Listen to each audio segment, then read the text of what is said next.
Assalamualaikum warahmatullahi wabarakatuh. Perkenalkan, nama saya Vika Intan Nuraini, kelas 10 Farmasi 2, nomor absen 32. Saya akan menceritakan Kerajaan Singosari. Kerajaan Singosari merupakan kerajaan bercorak Hindu-Buddha yang terletak di daerah Malang, Jawa Timur. Kerajaan ini didirikan oleh Ken Arok. Ia merupakan rakyat biasa yang mengabdi kepada Bupati Tumapel bernama Tunggul Ametung. Ken Arok memiliki keinginan untuk menikahi Ken Dedes yang merupakan istri Tunggul Ametung.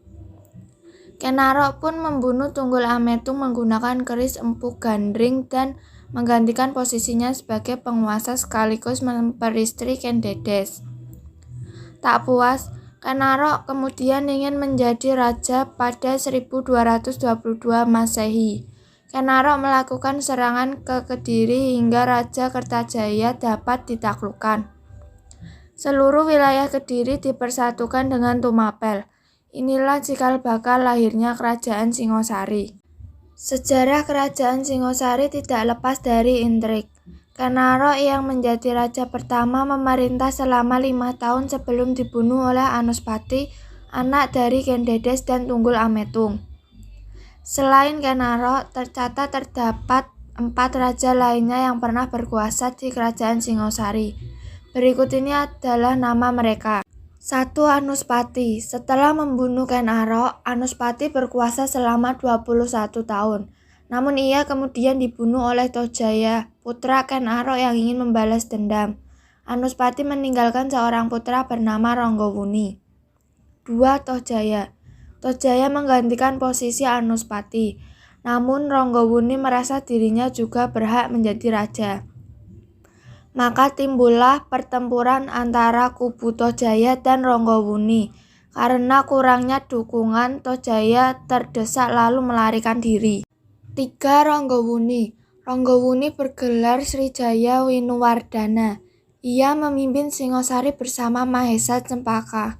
Saat memerintah, Ronggowuni mengangkat putranya yang bernama Kertanegara sebagai raja muda. Di bawah kepimpinannya Singosari aman dan tentram. 4. Kertanegara.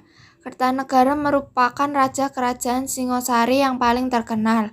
Ia naik tahta menggantikan ayahnya pada 1268 Masehi.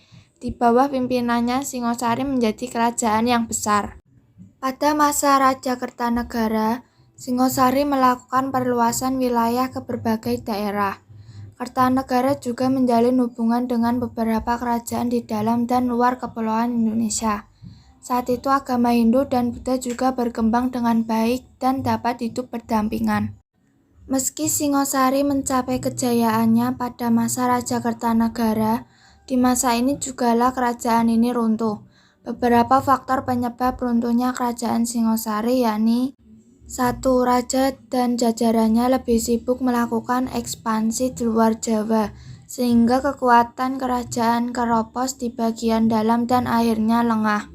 2. Lemahnya pertahanan kerajaan Singosari dimanfaatkan oleh Jayakatwang, penguasa Kediri yang berusaha menjatuhkan kekuasaan Kertanegara.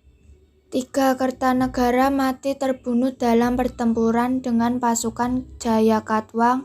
Riwayat kerajaan Singosari pun berakhir.